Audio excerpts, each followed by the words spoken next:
Good day, doctor. My name is Kampushan and my metric number is 230873. Today I'm going to talk about my assignment 2, which is solving engineering problems using dimensional analysis. Now I'm going to explain what is dimensional analysis. Dimensional analysis is a method of analyzing physical quantity by breaking them down into their basic dimensions.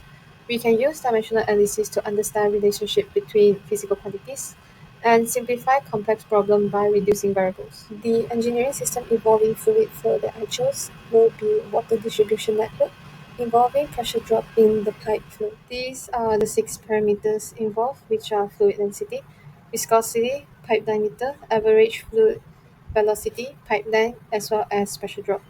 So in this table, it is listed for parameter, symbol, unit, and dimension.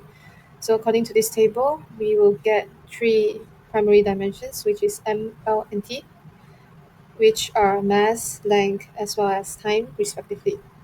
There are three repeating variables, which is fluid density, pipe diameter, and also average fluid velocity. Before applying pi Buckingham theory to our question, I'm going to explain what is pi Buckingham theory. So pi Buckingham theory determines dimensional groups, and we can apply it by grouping n parameters, and we are going to use n minus m independent dimensionless ratio in terms of pi parameters. So for example, so I have six parameters, and there are three repeating variables. Therefore, it will be 6 minus 3, which means that I will be having three pi parameters. The first pi parameter involves pressure drop, or known as delta P. So pi 1 equals to delta P multiplied by fluid density multiplied by average fluid velocity multiplied by the pipe diameter. So we are going to use the dimensions to compare and get the value for the power of each repeating variables, which are A, B, and C.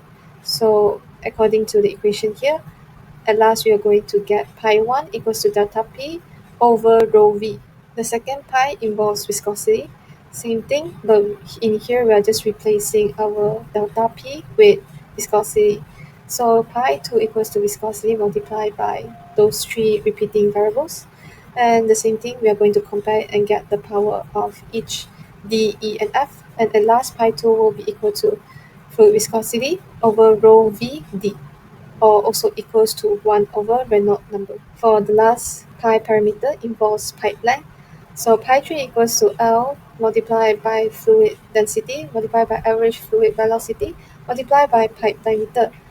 So at last we will get, after calculating all those values, we are going to get our pi 3 equals to L over D. Now we already got all those pi parameters. We are going to find our final functional relationship.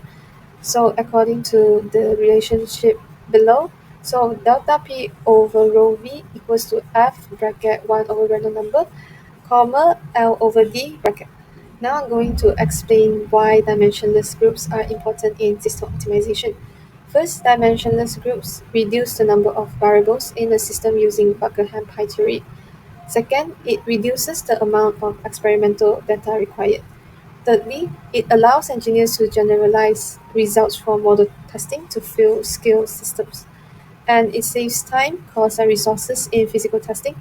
Lastly, it simplifies unit conversion easier across systems.